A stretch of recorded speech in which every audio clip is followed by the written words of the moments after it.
오늘 말씀의 제목 온전함 네 번째 마지막 말씀입니다. 균형을 이루는 삶이라는 말씀의 제목으로 주의 말씀 나눠보고자 합니다. 제가 코로나 터지기 직전에 2020년 2월 16일에 중용의 신앙이라는 말씀의 제목을 함께 나눴습니다. 그때 설교 앞부분에 제가 이런 예화를 드렸습니다.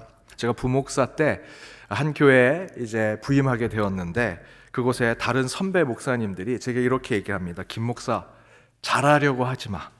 중간만 해. 나서지도 말고 뒤처지지도 마. 그저 우리가 가는데 뒤에서 두 걸음 뒤에서 쫓아만 와. 그렇게 중간만 해. 라고 얘기해 주십니다.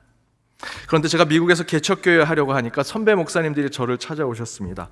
그리고 똑같은 얘기를 하셨습니다. 김 목사, 중간만 해. 너무 부흥시키려고도 하지 말고 또 교회도 망하게 하지 마. 그냥 중간만 해. 도대체 목회를 중간만 하라는 것이 도대체 뭘까요? 부흥도 하지 마라. 교회를 망하게도 하지 마라. 잘하려고 튀지도 마라. 그렇다고 너무 못하지도 마라. 적당히 하라는 거죠. 대충 하라는 건데 도대체 그 기준이 뭘까? 참으로 수용하기 힘들고 어려운 이야기였습니다. 목회를 하는 제 입장에서는 목회에서 중간이라는 것이 도대체 뭘까? 저희가 한 달 동안 온전함에 대한 말씀을 함께 나눴습니다. 물론 온전한 신앙이 되기 위해선 여러 가지 삶의 균형을 갖추는 것이 굉장히 중요합니다. 그런데 분명한 것은 중간만 하라는 것이 균형을 이루는 모습일까 하는 것에는 사실을 동의하기 힘듭니다. 자를 재서 절대적인 기준에 30cm자에 15cm가 되어 있는 그곳이 중간이다라는 것이 우리 믿음의 삶에 정말 중간만 하라고 하는 이야기가 될 수 있을까? 그것은 아니겠죠. 기도 열심히 하신 분은 4시간, 5시간 합니다. 기도 안 하는 분들은 식사 기도 정도 하시겠죠? 길면 2분, 3분? 그 평균이 한 2시간이니까 기도의 온전함은 2시간 하는 거다라고 얘기할 수 있을까요? 그렇지 않죠. 그렇다면 진정으로 균형을 이루는 신앙의 삶은 무엇이겠습니까? 다시 말해서 참된 균형을 이루는 신앙으로 온전함을 회복하는 믿음의 삶은 무엇이 될까? 제가 앞에서 말씀드린 중용의 신앙이라는 설교에서 우리 연동교회 믿음의 선배이신 다석 유영모 선생님을 이야기했습니다. 그 이야기를 하면서 유영모 선생님께서 우리 연동교회에서 성경 공부를 하셨습니다. 그 성경 공부를 하고 그때 그 유 선생님을 비롯해 그 연동교회 우리 믿음의 초기의 선배들은 사실 유교 사상에 다 빠져 있는 분들이셨죠. 그들이 그때 그 구한말 시대에 그 시대의 희망과 같은 종교였던 이 기독교 사상과 서로 연결해서 기독교 관점 가운데 중용이 무엇일까라는 것을 유영모 선생님이 이렇게 얘기하셨습니다. 하나님을 믿는 것이 아니라 하나님에게 통해야 한다. 그것이 중용이다. 곧 중용의 신앙은 곧 이 균형을 이루는 신앙이라는 것은 하나님과 세상 그 중간쯤 적당한 스탠스와 거리를 유지하면서 신앙생활하는 것이 아니라 이 유영모 선생님은 이 게일 목사님 또 그때 믿음의 우리 선배들이었던 함태영 목사님 그때 당시엔 장로님이시겠죠. 그리고 이상재 선생님 김정식 선생님과 함께 성경 공부하면서 유학과 접목하고 그 중용의 사상을 이렇게 얘기하신 것이죠.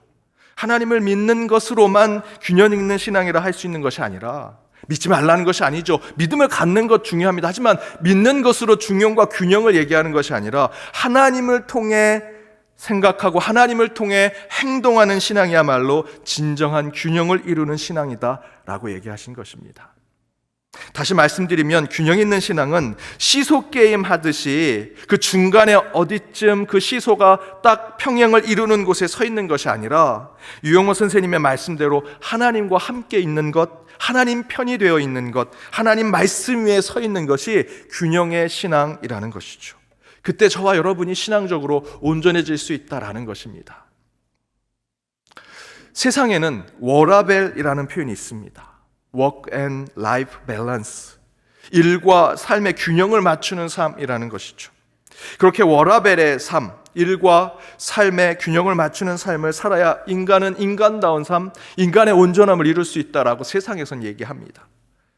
쉴 때 쉬어야 하고 저녁이 있는 삶을 살아야 하고 빨간 날은 반드시 쉬어줘야 하고 시간 외에 더 많은 일을 하게 되면 그만큼 금전적 보상을 받아야 하고 상사가 업무 시간 외에 연락하면 받지 않는 것, 그것이 내 권리다라고 얘기하는 것. 그렇게 공적인 직장의 일, 사적인 개인적인 삶, 그 중간쯤 양쪽의 스탠스의 거리를 유지하면서 직장과 개인의 일에 서로 터치하지 않으면서 안락한 삶을 살아가면 그것이 우리에게 인간적인 삶이다. 그것을 워라벨이라고 한다는 것이죠. 그런데 많은 곳에서 우리 인간이 워라벨의 삶을 지켜낼 수 있을까라는 것에 의문을 제시합니다. 학교에 계신 한 교수님이신 성도님과 얘기를 나누는데 예전에는 실험실에서 늦게까지 실험을 하는 학생들이 많았습니다. 학문적 탐구와 연구를 위해서라도 최선을 다해서 그 실험을 하던 이들이 많고 그들이 실제로 교수가 되었는데 요즘 워라벨을 요구하는 학생들은 실험 중간에라도 자기 일이 있으면 떠나더라는 것이죠. 여러분, 실험은 중간에 끝내서는 안 됩니다. 자연과학이나 공대에 있으셨던 분들은 아시겠지만 실험 결과를 받으려면 중간에 쉬어서는 안 되고요. 밤낮 상관없이 결과가 나올 때까지 그 실험실 안에서 그 실험의 결과를 지켜봐야 합니다. 그런데 이 워라벨 세대는 그런 것에 관심이 없더라는 것입니다. 이게 정말 인간적인 온전함이라고 할 수 있을까? 그래서 요즘에는 워라벨이 아니라 워라블이라고 하는 표현을 씁니다. Work and Life Blending이라는 것이죠. 일과 삶이 서로 적절히 혼합된 삶을 살아야 한다. 일 가운데 재미를 찾아야 하고요.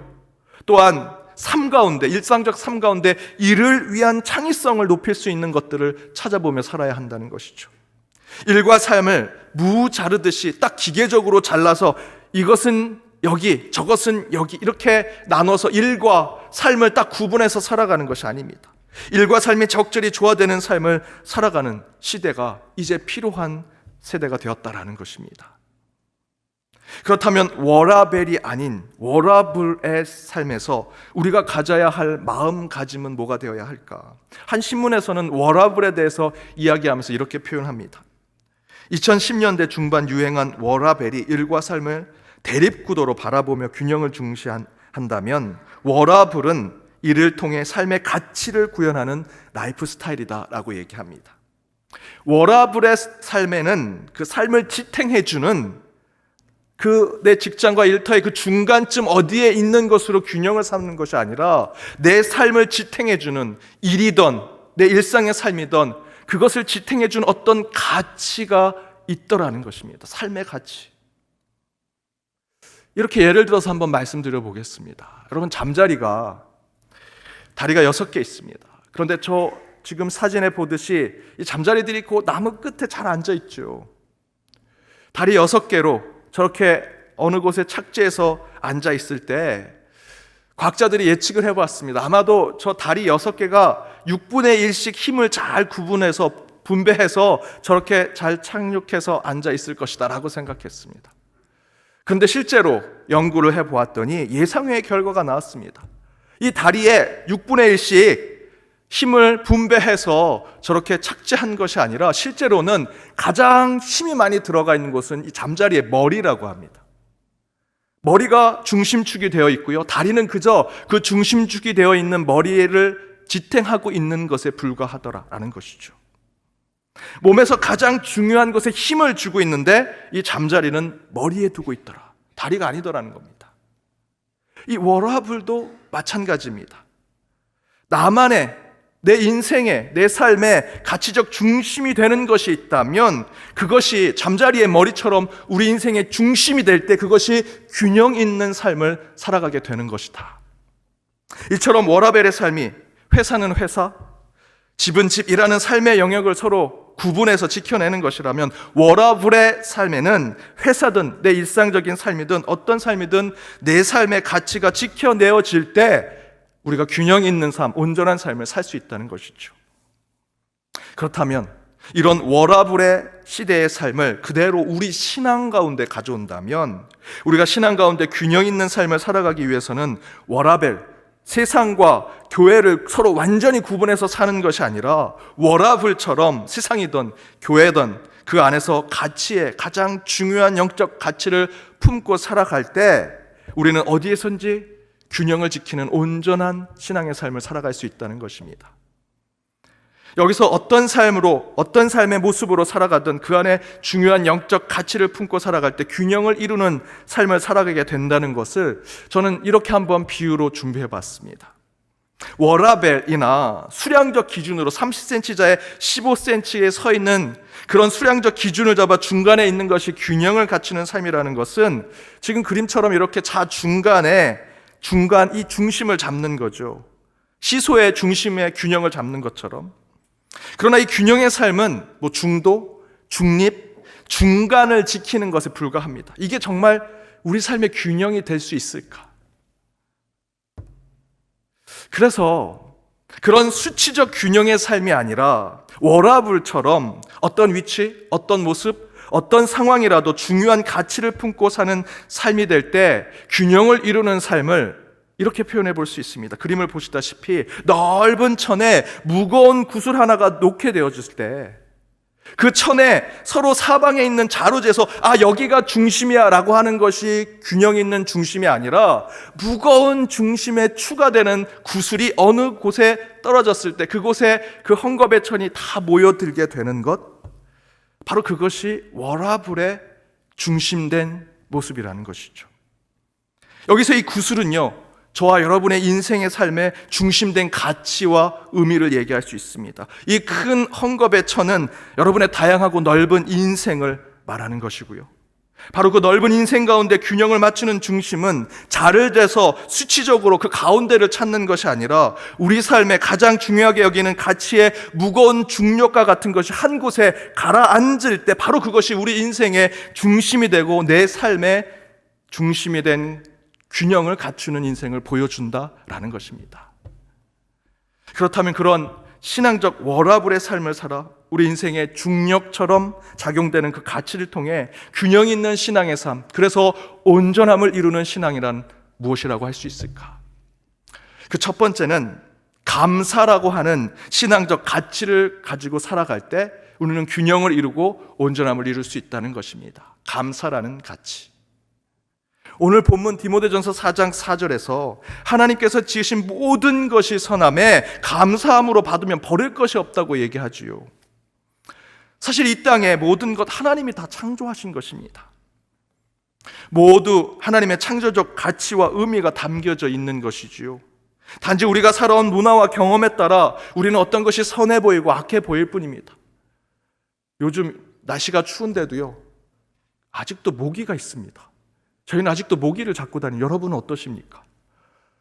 모기가 정말 너무나 불편합니다. 그런데 모기가 있어야만 우리에게 해가 되는 어떤 것들이 계속해서 순환될 수 있다고 얘기합니다. 모기라고 다 나쁜 것이 아니라는 거죠. 어떤 것은 선해 보이고 어떤 것은 악해 보이지만 잘 살펴보면 모든 것이 하나님께서 그 창조 세계 가운데 가장 의미 있고 가치 있는 것으로 만들어 주신 것이더라라는 것입니다.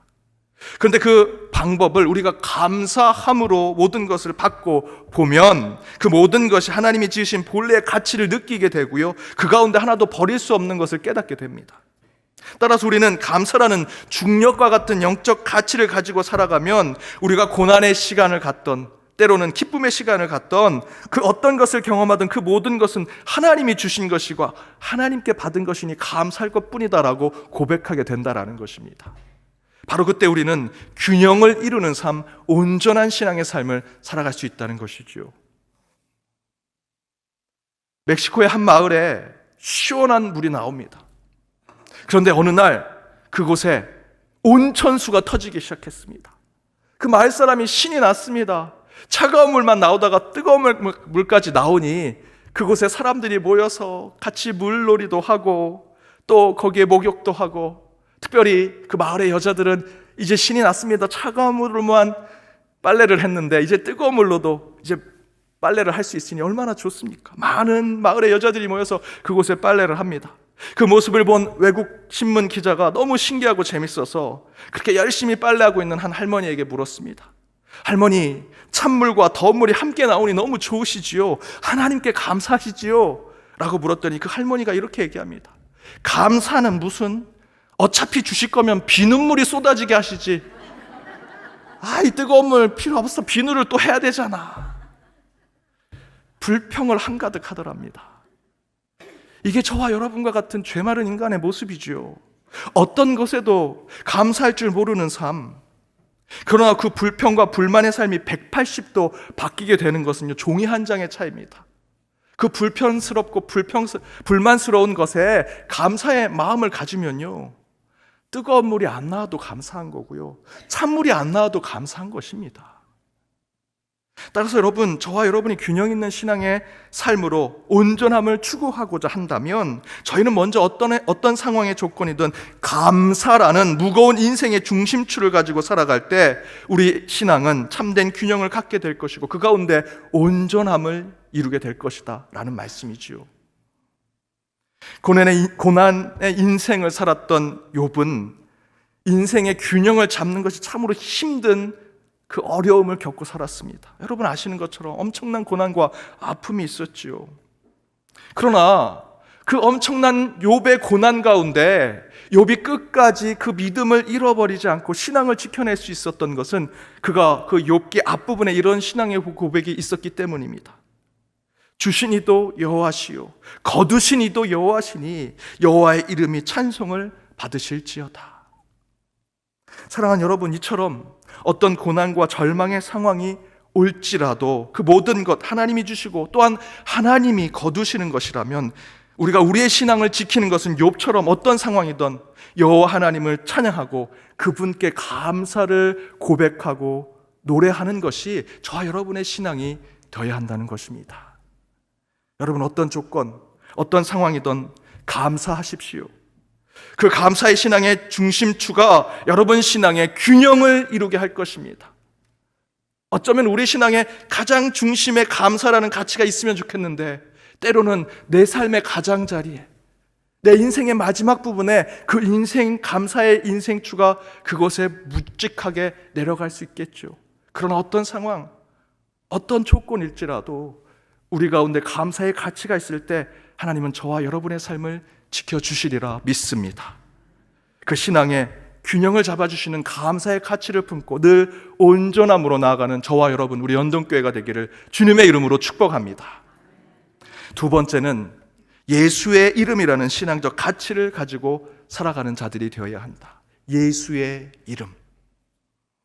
오순절 성령의 임재를 체험한 제자들이 기도를 하기 위해서 성전에 올라갑니다. 그때 안진뱅이를 만납니다. 그리고 그가 구걸하는 것을 보죠. 여러분 생각해 보십시오. 안진뱅이가 무엇을 그의 인생의 가장 중요한 가치로 생각해야겠습니까? 다시 일어서서 주님 앞에 걸어 나아가리라. 그것이 그의 인생의 가장 중요한 중심축이 되어야 하지 않을까요? 그런데 성경을 보니 그는 그저 구걸만 하고 있습니다. 하루 먹고 하루 벌어 하루 먹고 살아갈 그 돈 몇 푼을 얻기를 원하는 것이죠. 그때 베드로와 요한이 그를 봅니다. 근데 그 안진뱅이는 그 제자를 보면서도 그저 자신의 가치에, 자신의 삶의 중심의 그 가장자리에 있는 것만 손을 벌려 요구합니다. 몇 푼 주십시오. 구걸하지요. 그때 베드로가 이렇게 얘기합니다. 우리 함께 읽어보겠습니다. 내가 원하는 은과 금은 내게 없거니와 내게 있는 것을 내게 주노니 나사렛 예수 그리스도의 이름으로 일어나 걸으라. 그리고 그의 손을 잡아 일으키니 발과 발목에 힘이 들어가 일어섰다라고 증거하고 있습니다. 사랑하는 여러분, 우리 삶의 균형을 잡는 것, 여러분 세속의 삶에 여러분 균형을 잡는 것이 뭡니까? 이 안진뱅이처럼 돈입니까? 영적으로 저와 여러분이 안진뱅이가 아닙니까? 그렇다면 다시 일어서는 것이 우리 삶의 가장 중요한 가치와 목표가 되어야 하는데 저희들이 안진뱅이처럼 영적인 안진뱅이의 삶을 살아가면서 그 몇 푼 돈을 추구하며 살아가고 있습니다. 그러나 성경은 증거합니다. 우리에게는 은과 금이 없다. 세상에서 말하는 너희들이 그렇게 가장 중요한 그것은 우리에게 없지만 대신에 우리는 바로 이것이 있다. 나사렛 예수 그리스도의 이름. 그런데 그 이름이 선포되는 곳에 안준뱅이가 일어서고요, 꿈을 잃은 청년들이 다시 비전을 갖게 되며 세상에서 가장 못 살던 나라였던 이 대한민국이 이제 선진국 반열에 올라가고 있습니다. 저는 오늘 말씀을 준비하면서 감사라는 이 가치가 우리 인생의 가장 중요한 중력과 같은 중심추가 되는 것, 그리고 또 하나를 우리 성도들과 나누려고 묵상하는데, 당연히 예수의 이름이 제 마음에 계속해서 저를 울리게 되었죠. 하지만 예수의 이름 너무 식상하지 않냐? 또 예수냐? 좀 세련된 설교를 위해서 요즘 유행하는 단어를 한번 찾아봐라 라는 마음속의 음성이 들렸지만, 아무리 묵상하고 기도해도 예수의 이름을 포기할 수 없었습니다. 그래서 오늘 저와 여러분의 신앙의 중력과 같은 무거운 우리의 중심추는 예수의 이름이다 라는 것을 선포하게 되었습니다. 여러분의 인생의 중심, 그 가운데 있는 것은 여러분 삶의 균형을 이루는 것이 아닙니다. 저 끝에 있을지라도 예수의 이름이 내 무거운 중심추가 돼서 내 인생의 중력처럼 작용하고 있다면, 그 예수의 이름이 저와 여러분의 균형을 이루고 신앙의 온전함을 이루는 것입니다. 우리 찬양으로 그 예수의 이름을 함께 선포해 보겠습니다.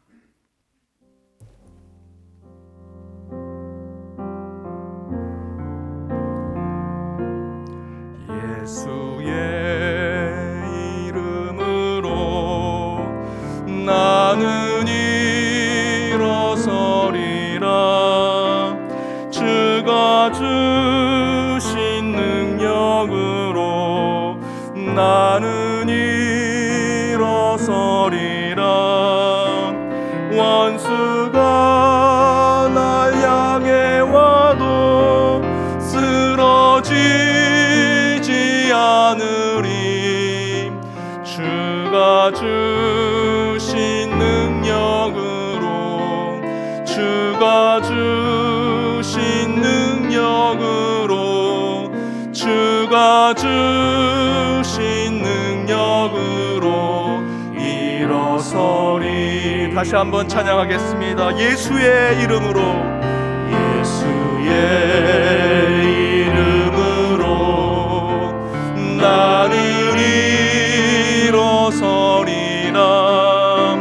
주가 주신 능력으로 나는 일어서리라.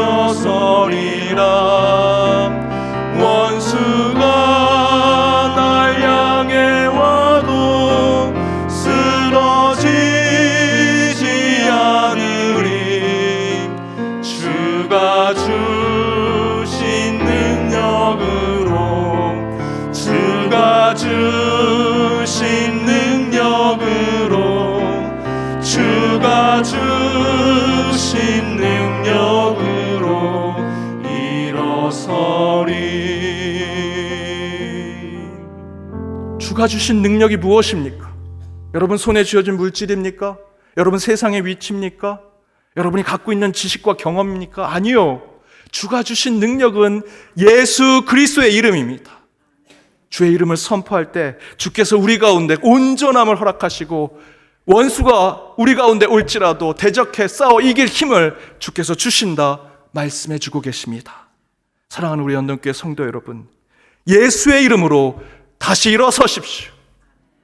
예수의 이름으로 균형을 상실한 여러분의 육신의 치유를 받으시고, 예수의 이름으로 방황하고 혼란하고 있는 여러분의 영혼, 마음, 그 정신을 다시 온전케 만드십시오. 그것을 이루시는 것은 오직 예수의 이름밖에 없습니다. 그 예수의 이름으로 한 주도 승리하시는 저와 여러분 연동의 모든 권속들 되시길 주님의 이름으로 축복합니다.